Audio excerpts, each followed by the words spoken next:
Today's fairy tale is a wild and magical Bengali story called Prince Sobur. It's got a magic fan, murderous sisters, and healing bird poop. There's this rich merchant who has 7 daughters, and one day he asks them all, "By whom do you make your living?" And the first 6 all say, "You, father," but the 7th one says, "I make my living by my own fortune." Well, the dad does not like that answer and decrees she's going to be taken into the jungle and left for dead. Her nurse from childhood wants to go with her, so she's allowed to go, and she's also allowed to take 1 box with sewing materials. She's out in the forest, only 14 years old, has only ever lived in the lap of luxury. The old woman doesn't have much experience either. They're pretty sure they're gonna die come nightfall when all the wild beasts come out. They're crying beneath this gigantic tree when suddenly the tree, and the story says trees could speak in those days, says, "Oh, you poor girl, you poor old woman, I feel so bad for you. I'm gonna open up so you guys can come inside me and I'll protect you from the animals during the night." So gratefully they go inside, the tree closes up, and it's a good thing because oh my gosh, do animals come out and try to kill them. The fierce tiger, the wild bear, the hard-skinned rhinoceros, even the musty elephant and the horned buffalo.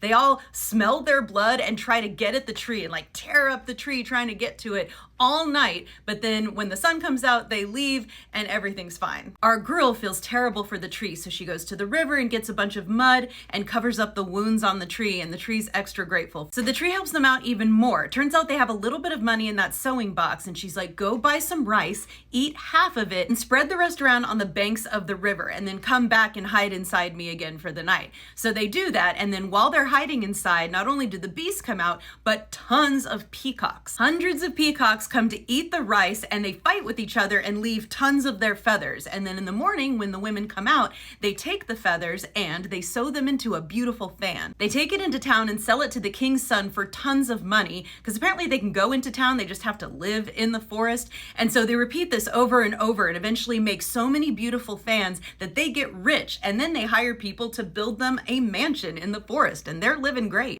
In the meantime, the girl's family has fallen on hard times and they've lost all their money, so the dad and mom go out to find work as day laborers and get hired on to dig a tank for a well for this new mansion in the woods that his daughter lives in. Daughter recognizes them, has them brought to her and put in rich clothes, and they're sure they're going to be sacrificed because the story said back in the day people would be sacrificed when a new well was dug. But then she comes out and she's like, "Mom, Dad, it's me." The father admits he was wrong and says, "Well, it looks like you have lived on your own fortune. Good job." And so they all make up. She continues to be rich, but also makes her family rich, gives them a separate home. Everything is happy. But that's only halfway through the story. As often happens in folktales, one day the dad's going on a trip. He asks all his daughters what presents they want him to bring back, and our girl asks for Sobur. Depending on the translation, this word either means patience or wait. So the dad goes on his trip and he cannot find Sobur anywhere. Doesn't know what that is. He goes into this town and he's like, "Sobur, anyone ever heard of Sobur?" Well, it turns out the prince in that town is named Sobur, and so he comes to the dad and he's like, "Hey, yeah, I got what you need.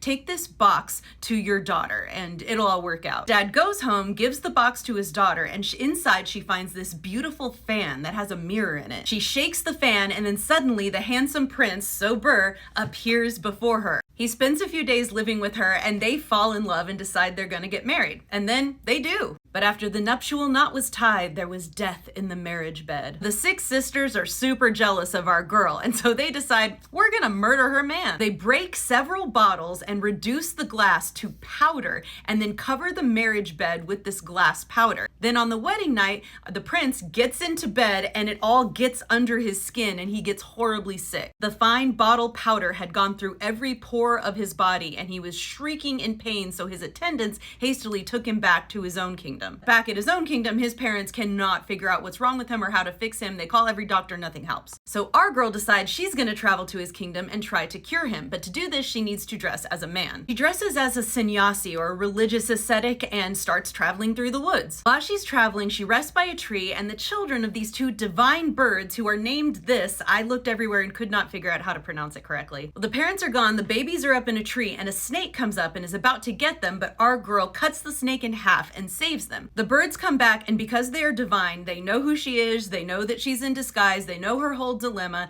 and that she saved their babies, so they help her out by telling her how to save her man. They say if our dung, which is laying on the ground, is gathered and hardened and then reduced to a powder and then brushed on the body of the prince after bathing him 7 times with 7 jars of water and 7 jars of milk, he'll be cured. So our girl is like, yes, yes, yes, please let me take your poop. And they're like, okay. So she gathers it up and she reduces it into the powder, but she's not going to get there in time. So the birds say, you can ride on our back. So the birds take her to the prince. Now she's still in disguise. She shows up and she's like, I have the cure. And she does the thing, bathes him all the times and then brushes the dung powder all over his body, and he's cured. His family's like, we're gonna give you all this treasure, all this wealth, and she's like, no, I just want the ring on his finger. And they're like, okay, take it. So she does, and then she flies on the bird and goes all the way home, gets out her magic fan and summons him, and he shows up and she's like, hello, I was the person who saved you. And he's like, oh my god, amazing, because she's got the ring to prove it. Somewhat disappointingly, they forgive all of the sisters for their attempted murder. Then they go off and live in his kingdom for many years and have children and grandchildren and great-grandchildren. As always, check out my book, A Reimagining of the 12 Dancing Princesses, and my podcast. All of the links are in the bio.